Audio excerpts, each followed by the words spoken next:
Ne johera mag Lolwe TV, agoyo ne Nyasacho erokamano odokinyi masani motimo mondo wachak warad kendo e yor yamo. Iluonga Reverend Ayub, an wuod Nyakach Kandaria, owara ero Yesu. Aja neno ni Yesu waro ng'ato chango to pong' kod teko mar maler. Wachno emochuna mondo awuo e mich mar Roho Maler ne oketo kuoma, ma en lando wach mar Nyasaye. Okinyi ne adwa nakaw thuolo mondo awuo kodi e wach mondiki e kitabu mar Jong'ad Bura 11 matindo 16 nyaka 18. Som koda kitabu mar Jong'ad Bura 11 matindo 16 nyaka 18. Mumb Nyasaye wacho kama: Kane giwuok Misri, ne ging'ado thim nyaka Nam Makwar, mi gichopo Kadesh. Eka ne gioro joote ir Ruoth Edom ka gikwaye mondo oyie gikadhi e pinye. To notamore, mine gioro wach ni ruodh Moab bende, to en bende nodagi. Omiyo jo-Israel nobedo abeda Kadesh. Bang'e ne gidhi nyime ka ging'ado thim, ne giluwo yo malworo piny Edom gi piny Moab nyaka ne gichopo yo wuok chieng' mar piny Moab e bath aora Arnon. Ne gibuoro kanyo, to ne ok ging'ado aora nikech en tong' piny jo-Moab. Walam Nyasaye. Wagoni ni erokamano, Nyasaye maduong' ma nyaka chieng', ma bade tek mosiko, kuom okinyi majaber misetimo Nyasaye, mondo abed tung' ne chwo gi mon Nyasaye ka gibedo piny kumowinjo. Iyaw winjo, iyaw paro, iyaw chuny Nyasaye mar ng'ato ka ng'ato moseikore sani mondo winj wach Nyasaye miyalo okinyi. Erokamano Nyasaye kuom amalo, kendo kuom weyo malaika ni Nyasaye mondo go kambi ka. Itam dwaro Nyasaye mar Satan manyalo tamo ng'ato winjo wach. Iyaw chuny malach Nyasacho mondo jogi owinjo wachni Nyasaye mioro kod okinyi. Duong' gi pak oduogni jateko e nying loch mar Yesu Kristo. Amen. Awacho ni luonga Reverend Ayub, awuod Nyakach. Ang'eyo ni jo Nyakach gwedhore e gweth mokinyi e Lolwe TV ka, chieng' wuok tich ka wuok tich sa 12 kaka sani. Kendo jo Kandaria be ang'e ni gwedhore. Nyasaye mondo gwedh Kandaria te. Alemo kod kanisa mar St. Meshach Fellowship Church, an e piny Nairobi. Kamoro ni Kibra, kanyi ma antie, ma wayale wach mar Nyasaye. Okinyi ni Nyasaye gi ng'wono ne otima tung' mondo awuo kodi in mibedo piny kuom wach Nyasaye. Thoro iye ma adwa na wuoye dakika manok iluongo ni Ruoth Edom Mageng'o ne ji. Mane wach ma adwa na chom tir kod okinyi. Asomo e kitabu mar Jong'ad Bura 11 matindo tindo 16 nyaka 18. Mumb Nyasaye wacho ni e kinde no noyudo oganda miluongo oganda singruok mano jo-Israel kowuok e piny twech miluongo piny jo-Misri. To waduto wang'eyo osigana mar jo-Israel kane giwuok e piny Misri gi gigo manotimore e kor yo ka giwuotho ka gidhi. Muma wacho ni Israel nobedo jela mar twech, mar siko, mar sand kuom igni mang'eny ka gin e lwedo marach mar Farao, kisandogi ka gineno masira gi chandruok gi kiondko. E seche mane giparo Nyasach Israel, Nyasaye manogologi e lweny, Nyasaye mosekedonegi, Nyasaye mar Ibrahim, Nyasaye mar Isaka, Nyasach Jakobo miluongo Israel. Ne giparo Nyasaye sama ne gin e chandruok malich maduong' machalo kod mano.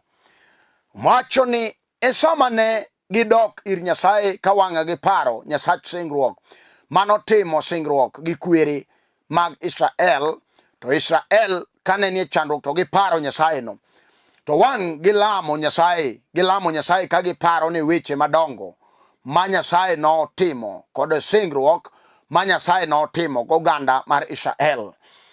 Nyasaye gi ng'wonone kaka Nyasachwa en Nyasaye ma jarit singruoge. Nyasaye ma jarit singruoge no okecho Israel ka wang' weche tek, mon sombo pi ka chuogi go matafari e piny Misri, ka Farao odagi to orido toke matek ni onge ng'ama wuok e piny Israel nikech piny Misri, nikech noyudo oselok gi wasumbini, jok manyo ruodhi kanyo Joseph ni kanyo, nyogi timore ruodhi nikech wuodgi ne nie loch. To kaka Ruoth Edom Bura sama Joseph no ninde bade, to wang' weche lokore ataro ma wang' oganda Israel owilnegi gin magidogo wasumbini magitiyo tije matek mane ok ging'iyogo. Tapako Nyasaye maduong' mar singruok mane Israel oparo magichako lamo Nyasaye gi pi wang' ka chunygi lit, ka gin gi kech gi riyo mar wach Nyasaye, to wang' gilamo Nyasaye no. Nyasaye nobedo negi Nyasaye ma wang' Nyasaye nodhi owalo thuon mano wuod Yukabeth madichuo iluongo Musa, to wang' owuoge Musa ka Jethro mano jaduong' mare. Musa no be ande odak mane piny Misri kanyo be modonge, ka odonge od ruoth ong'eyo Farao. Ene mane Nyasaye odimbe ka en ka jaduong'ne kokwayo jam Jethro kanyo. Chieng' onogo ruoth nothinyore e thim ne Musa ka neno mach kaliel, to wang'e Nyasaye wang' owuoyo, ineno ka mach liel e bungu, to kata kamano bungu ok wang', mano Nyasaye. To Nyasaye no wang' wuoyo gi Musa wuod Yukabeth, onyise ni winji dichuo, ine masewali mondo idhi igol ogandana mar Israel e piny jela mar twech. Wach nochando Musa ni to dadog nade, to ang'eyo gima nyo ogola e piny Misri kana anego ja-Misri ka lweny ger. Wach nochando Musa kaka odwa dhi golo oganda Israel e piny jela. Tapako Nyasaye maduong' mar nyalo mane otiyo gi Musa to chomo Farao. Farao nobedo jal matoke tek mathuon ma ok winji Nyasaye, tawuoro Nyasachwa mowacho ni Nyasaye toke tek ne jal matoke tek. Kata sani Nyasaye nitie. Mowacho ni esa mane loch Nyasaye noloyo Farao ka unni madongo notimore e piny Misri. Pi nolokore remo, gima modh onge, mano idwa golo oganda mar singruok e twech. Ogwende nopong'o pinyno. Kikun notimo kamadar e piny mar Misri, imanyo kaka igolo oganda Nyasaye chandruok. Mowacho ni uno mogik manomiyo Farao oweyo oganda Israel en kaka Nyasaye timo uno mogik mondo Farao ong'e ni nitie Nyasaye mar Israel. Mowacho ni nyithindo machuo mag dhano gi mag le notho otieno nogo. Dala ka dala ni chalo ka gima nigi liel, ka dala ka dala ni goye uwi mar liel mar uwi makayo. Nyaka ka Farao maruoth chieng'no noywagi ka uwi maduong' oninde bade. Mano Nyasaye golo oganda mar Israel. Mane wach manomiyo Musa noweyo thuono mare gi tok mar teko, kech gino gowe tho.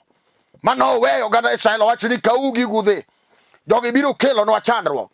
To mano be mane dwach Nyasaye mondo oganda Israel owuogi. Sama ne giwuok gidhi kama somo e Jong'ad Bura 11 matindo 16.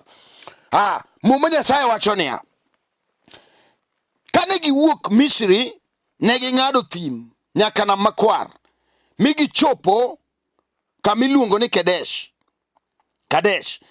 Eka ne gioro joote ir Ruoth Edom ka gikwaye mondo oyie gikadhi e pinye.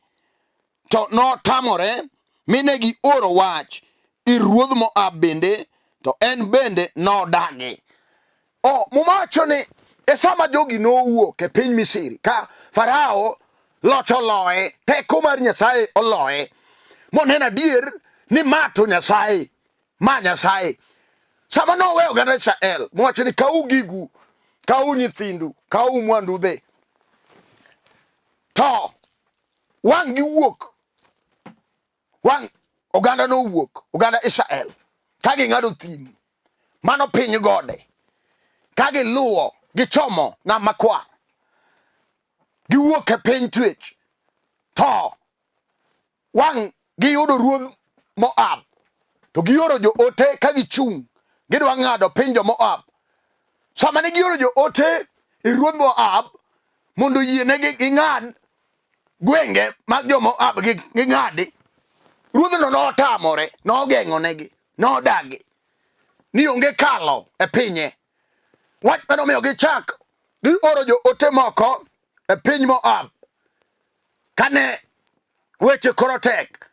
Ruoth Edom odagi ni onge ng'ado pinye, ruodh Moab odagi. Wawuo kodi jal mobedo piny mawinjo wach, wan gi ji okinyini ma kuma gi ae gichalo oganda Israel mowuok e twech, ka giparo kata obed mana dhako kuma ae, kuma gi ae kaka famili, kuma ae mogik kama entieni. Ochalo oganda Israel manowuok e piny Misri, ka weche ne tek, ka yore nolorre, ka gik moko ne ok wuok maber, to kamotunde mokoro nego winj maber, samoro en e ode noseyudo dichuo miluongo ng'etne, kata kamano kamonego gowe wasigo geng'o. Ruodh Edom odagi ni onge ng'ado, ruodh Edom geng'e, ka otemo nodhi to nitie ruoth mageng'e, matame ni onge yo manang'o lo makalo kanyo. Jo-Israel norado gi ruodhi mag piny Edom gi ruodhi mag piny Moab, manotamore ni onge ng'ado pinygi. Wach momiyo ne gibedo gi chuny lit, ang' giluoro, giwacho ni winjo, kata obedo ni yo onge ka, wabiro luoro nikech wang'eyo Nyasaye mosewuok kodwa e piny Misri, onge gima tek matamo Nyasachwa. Okinyi wan gi ji molornegi, ruodh Edom otame, samoro lornegi kong'o. En dichuo mariek kendo somo maber, mak mana gimosomo ok motim. Samoro jachien odagi okete tije mag thuono, mag wasumbini mitimo ka ji chwero loya mang'eny, to en jal man gi papers monego ti gimosomo. Wasigo tame, iluongo ruodh Edom, odagi ni onge kalo, moko notundo kata mane form 4, jachien odagi ni onge kalo, moko notundo e klas 8, wasigo dagi ni onge kalo. Mano ruodh Edom odagi ni kamitunde no mane kiwango ni. Wan gi mono kinyini mamoko noa piny, samoro kane gidonje keny to wang' giyudo dichuo nonyuolo nyathi achiel, ato ruodh Edom odagi ni kanyo kal, samoro nobiro gi nyathi. Mano ruodh Edom oyie ayieya, mak mana ni mimedo e rangano. Ruodh odagi, Edom wacho niya, onge nyathi mane nyuol ka. Wach makelo lweny kata mano kinyi sani, ing'eyo gima ma ikweno, en gima miyo dichuo fundoni, en gima kelo koko, en gima kelo miero. Ruodh Edom odagi ni onge kalo. Iwinjo nade? Kata ibed jaduong' manosetiyo moretire, en jal machama eri, kata kamano ruodh Edom oketo kes kuome, ojal mayalo. Samoro wach moro noduogo gajore e toke, chamo ne pesa mara eri monego bed nochamo mos, kakoro en e retirement. Gino tame, ruodh Edom odagi ni onge kalo. Kanosechako puonjo nyithindo, samoro pesa makoro nonego puonjgo nyithindo ema jachien omako. Samoro omake gi tuo, emotamore ni koro ok okal. Moko tuo mako ngimagi matek, oket tuoche magalagala. Samoro gin tuo momako chogo, samoro gimako wich, machalo ka gima odwa loki janeko. Ruodh Edom odagi ni onge kal. nitie Nyasaye okinyi manyalo timo ni ng'wono. Kati bed nyako mosegombo onego obede gi ode, obede gi jal minyalo luong ni chwore, kech jo preps to ng'eny moyudo mak mana chunye to gombo mondo emo yude jal miluongo ni chwore.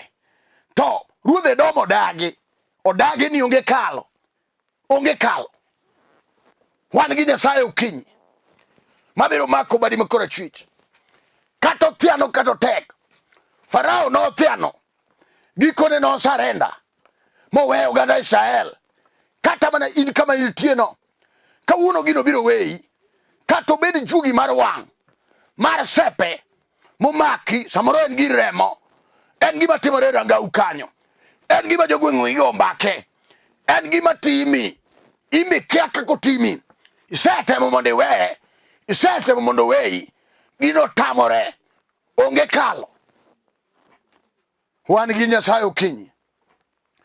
Ineno nade kati bed chiliel ma chwore no otho dong' e pap, kamichom onge gi nyithindo, samoro yuche gi bo nyono ni piny, jodongo no ochuo kwa jopiny, yuche gi bogo matek ni mwandu mag owera ok dhi, gimai mondi dong' nono, ringi dhi e taon mondi pon gi nyithindo kono, tich mitimo maber onge, Ruoth Edom odagi onge, omak gigi matek, kaki puonj nyithindo onge, yore olorore te. Samoro kibido piny ywago dayo, iparo kaka ne un gi chwori kane pod ongima. Kata kamano, kama initie sani, wasigo dagi, Ruoth Edom odagi ni onge kalo. Wan gi Nyasaye okinyi mamoma wacho niya, Nyasaye miyalo okinyi ni en Nyasaye moliete. Kata ineno ka gik moko kwamo, Nyasaye nitie okinyi ni. Iwinjo?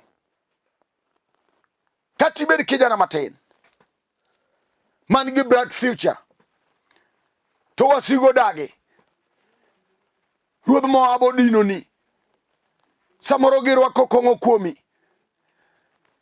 madwa ketho ngimani, ikendo to mon dhi, onge nyako minyalo dimbo ma wuod ng'ane okendo, ini kawo mon ma chwogi no osetho, in jal ma mon kawo, imone ma kawi to weki. Wach momiyo mama ni osewuoyo kodi mochalo ka gima obani weche moko makuong', ijal machalo mowe koro nikech osewuok kodi to gino tami, ineno ka gino chomo kodi kaburini. Kawuono gokinyi nitie nyarombo manyalo mako badi makoro achich kendo, kata Ruoth Edom odino ni, kata otami ni ok inyal kalo, kata ogeng'o ni gi weche magalagala, kata oketo tuo kuomi, kata oketo ang'o akia. Okinyi ne nitie wach maka ng'ato winjo sani, kata gibedo wasigu mag rangach ma jageng'o ne ji, kata obed giro yana mar remo, wan gi Nyasaye mar nyalo mar teko, wan gi Nyasaye manogolo Israel e piny Misri, wan gi Nyasaye manomiyo jo Israel okalo Ruoth Edom, wan gi Nyasaye manomiyo jo Israel okalo Ruodh Moab. Kata otek kata othiano, kinyi wan kode rada gi teko mar nyalo mar polo, onge gima nyalo tamo nyarombo. Marino mane? En mane? Kata api ne chalo ka gima odhi mabor, kech wan gi ji modong' adong'a kama ni nene, mak mana ni ape to no ik chon. Jaduong' mo nowuoyo kuome, ato chalo jal mo obolo ne weche moko makuong'. Jaduong' no tho, to ike gi ap dichuo, osetemo nyaka gi jolemo, osetemne nyaka gi yedhe mag amuonya ga madha, osetemo gi nyo nyaka londo, gino otamore weye, omake ka chwe kama. Wan gi Nyasaye okinyi ni, ka ng'ato yie kuome, dwoko yudore kawuono. Akia gima timi, wach ang'eyo achiel ni nitie Nyasaye mar uno. Wan gi Nyasaye moting'o dwokoni. Kata ineno ngimani olal, kata ineno ni seringo oko, kata ineno ni sebayo, Nyasaye pod dwari mondo kal kodi, kidhi kendi ok ninyal. Jo Israel Kalo notamogi kane gin gi pachgi. Sama Nyasaye nowuoyo ne gikalo. Jowasigu manodino negi, kata mana in, kata gidino ni matek, kata gidino ni manyasi, kata gidino gi bilo, kata gidino gi nek, kata gidino gi weche magalagala mag tuo. Wan gi Nyasaye mar nyalo, manyalo timo ni ng'wono. Kata weche teko lor, Nyasaye nitie. Chunye monegi yaw. Iwinjo dhako, kata wasigu go mag ruodh Moab nego ni nyithindo yor kisoni, kata ginego nyithindo, kata gimiyo giwuok kigamo remo. To in jal ma iye wuok kech ruodh Moab odagi. Nyasaye nitie okinyini. Yaya chunyi mondo Yesu odonji. En kende kende emane polo wale mondo bi okal gi ji ma Ruoth Edom oloro negi, mondo bi okal gi ji ma nying gi olal, mondo bi okal gi ji ma geno gi olal, mondo bi okal gi ji ma tuoche orano, mondo bi okal gi ji ma jijo gi sepe omako ngimagi matek. Iluongo Yesu jateko, en ema nowale. Onge machielo mano oseyudi e bwo piny ka kata e polo malo, mak mana sana Nyarombo en ema en gi dwoko. Chieng' onogo nobiro gi dwoko kowacho niya, orumo te. Kata marino, kata marino.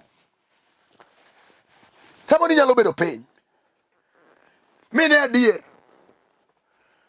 in ji chako to dhi, mari chako to kwamo, kata obed mano ala mara swekra, kata obedi mana pur, in ma puothi tho, jirani to keke maber. Ruoth Edom odagi onge kalo.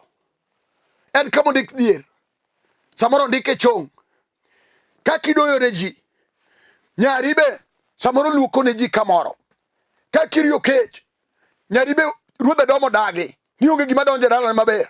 Koro en rangach mondike chandruok gi kuyo gi kionko. En kar awi marach.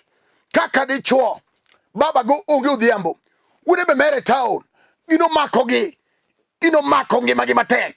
Kawuono nitie Yesu Nyarombo manyalo gocho dala to goche taon.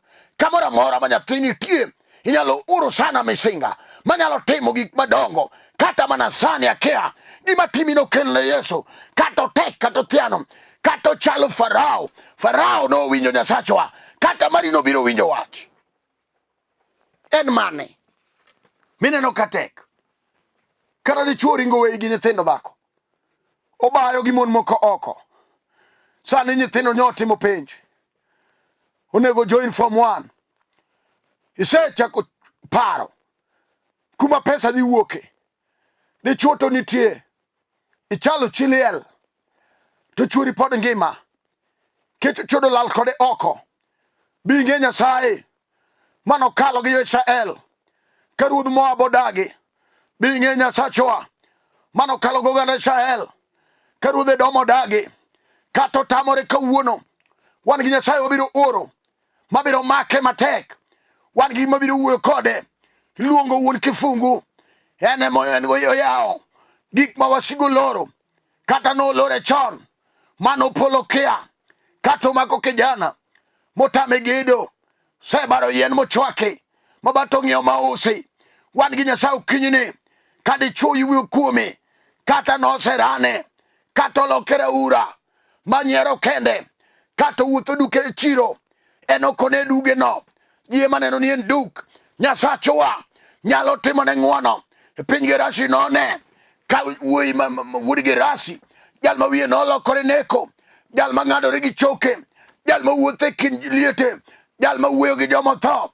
Sama ne Yesu donjo piny Gerasi kama, none duoko ka dichuo cha nodok e pache kendo, ka wasigu noweye, chiende nowuoyo chieng'no. Giwacho ni wang'eyi, in Yesu wuod Nyasaye sebiro mondo igolwa ka sa podi. Nyiso nang'o? Nitie sa manoketi ne wuod Gerasi mondo thagre, to ka Yesu donjo, Yesu ketho sa ma ji oketo mondo sandi. Yesu ketho time frame ma ji oketo mondo ibed e chandruok. Kata mari no nyalore. En mane? En mane dichuo? Wadano lam kodi, akia gima timi. Kata wagok ni opangore dala, gidhi to giduogo, kech wasigo dagi. mag wiye magwogo kini mano ike tok miere giwuoyo gichwado lwetgi chunyego chunygi lit giwacho ni wanwa tho oko ere kaka ng'ane girito dhi tedo gino wuoyo kodi nyako we wateme gi Yesu kawuono wan gi nyarombo luongo duogo geno chiero lo tho sibuor mar dhood Judano en kene man gi loch e lwete onge matek manosetame dichuo kata yalo kes matek we wakel Yesu loya en kene oyalo weche matek onge mosetame kata bed nyako matin madwaro ode kawuono we wateme gi Yesu ng'etni nitie Yesu emiyudi chunyi emiyaw kaka warruok kinyini ndike mumania nobiro joge ne okorwake jok manorwako Yesu nomiyogi teko kendo mar bedo nyathi Nyasaye koro kin kimirwa kata ne wasigo ging'oni kawuono nyathi Nyasaye ka ng'ato orwako Yesu chunye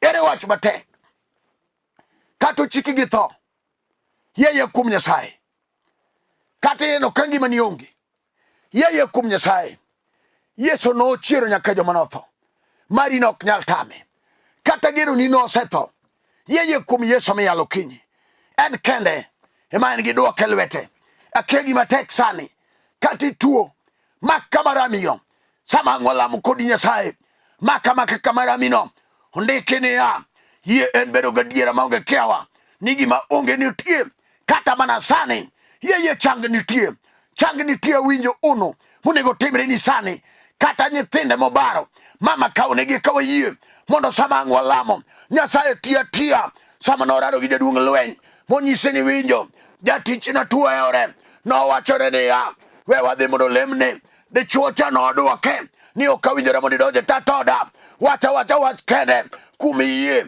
dichuo nobiro chango wach manomiyo Yesu wuoro yie mane dichuo nigo kata bende ino kinyi sani kata ruodh Edom odinoni kata ruodh Moab oloro bedawere gi yie kawuono wach ka wach manade mineno kama ikwe wach ka wach manade kata en lero lo Nyasaye nitie gaga chogi piny kama intie odolam kodi Nyasaye tinga badi malo Nyasaye nitie timoni ji osetimonegi waseneno ji mosetimoneno kuom wach miyalo kinyini mari nobe nyalore kik ne duong' mar chandruogi ne duong' mar Yesu kaka ne Kalvari kaka ne chwade malit kaka rembe nochwer kaka boka nochadhe tuo ka tuo norumo kata mana mari no kata obede remo bed gi yie okinyi mondo lam kodi Nyasaye maka magativi kinyalo mondo lam Nyasaye maduong' erokamano Nyasaye kerubi Nyasaye maduong' mar nditi Nyasaye babare tek musiko manyaka chieng' ganda Israel nodinnegi gi ruodh Moab nodinnegi gi ruodh Edom maonge kalo sama ni yanegi malo negi neno nyalo kata dhakoni madwaro gige to ruodh Edom odagi kata nyako matin madwa dhi katedo to ruodh Edom odagi kata mana dichuoni madwa gedo to ruodh Edom odagi kata madwa kendo to ruodh Edom otame ane malo sane iwo madhabahu mawasigo keto mag jela mag siko mag dong' mag kwamo kuom rembi Yesu nyarombo wasegonyo dichuoni wasegonyo chulieleni timne ng'wono sani ane malo Nyasaye nyaka dhako madwaro school fee nyaka dichuo Nyasaye manigi chandruok maparore sani kuma pesa biro ae ine un fedha gi dhahabu ukinyi ni asewali timne ng'wono japuonj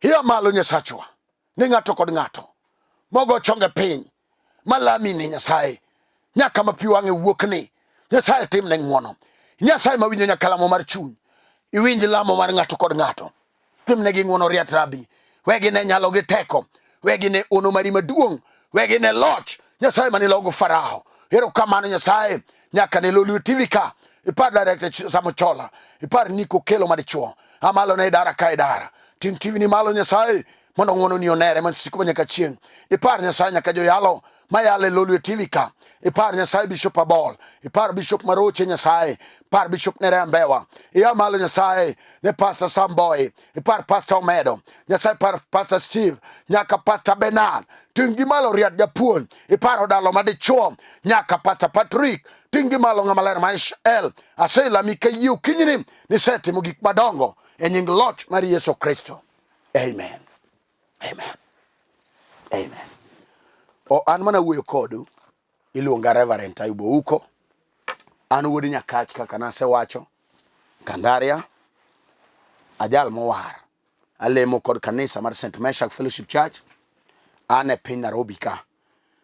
St. Meshach ni e piny ngima, headquarter marwa ni Kisumu Polyview, kama otelnegi wadwa Archbishop-elect Ernest Ogina Mawuod Kuto, kod Senior Bishop Johnson Ogada, kod Bishop ma Central wadwa Charles Okode. Nyasaye mondo ting'u malo nyaka Vika Jonomer. Nyasaye mondo ting'u malo nyaka Bishop ma Eastern wadwa Henry Okinda. Nyasaye mondo ting'u malo. Nyasaye par kanisa wate kamoro magintie nyaka piny nyaka Thurwa. Bungu Dinari Nyasaye ting'u malo, opar kanisa Bungu kama Dana Buto nitie kod wadwa Kanon Sedekia Kasuku mano jaduong' moseri to kanisa gi kinda. Nyasaye ting'u malo gi jodongo duto tegi mine madongo mag Bungu Dinari. Nyasaye oparo kanisa malara Jenoremo. Nyasaye mondo kudhne moya dikon oting'i malo. Alara kanyo wan gi thuondi wadwa David Okungu mano dichuo mathuon mong'eyo kaka jotich Nyasaye rwakore. Nyasaye mondo ting' dichuo no male piny Nairobi Dandora, omiye ng'wono nyaka gi jaode oting'u malo nyaka gi kijana manyotimo klas 8 nyowasela mani Nyasaye kijana dhikalo nyi. Nyasaye mondo ting'u malo Riat. Nyasaye mondo par nyaka kanisni wate man Kariobangi North South Georgia gi Ruiru kama wadwa Abuya mawuod Mekaya nitie. Imama Teri Nyasaye ting'u malo Samson. Nyasaye opar nyaka Ruiru e sama piny tek ma ok dhi kanisa kama. Walamuru ne jo Kristo wa kamoro ma wagintie waor ne gilamo. Chokruok ogeng e counties wa beach manyolandi to wach Nyasaye to ogeng lamo pod tundo kamoro amora. Warit chike manatie kaka ondiki Jorumi 8 ja Kristo nyaka luor chik sirikal. Nyasaye ni kodwa, kik waluor, wachung' motegno. Nyasaye biro yawnwa yo, Nyasaye biro kalo kodwa. Nyinga iluonga Reverend Ayub uko. Namba nani kanyo ne ng'ata madono otudre koda. Namba ni piny kanyo king'iyo nemni 0727385424. Namba machielo en 0734434156.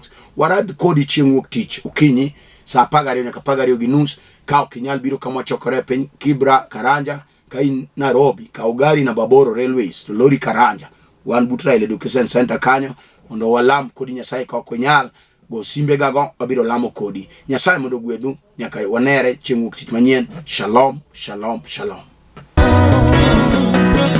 Weche na gitim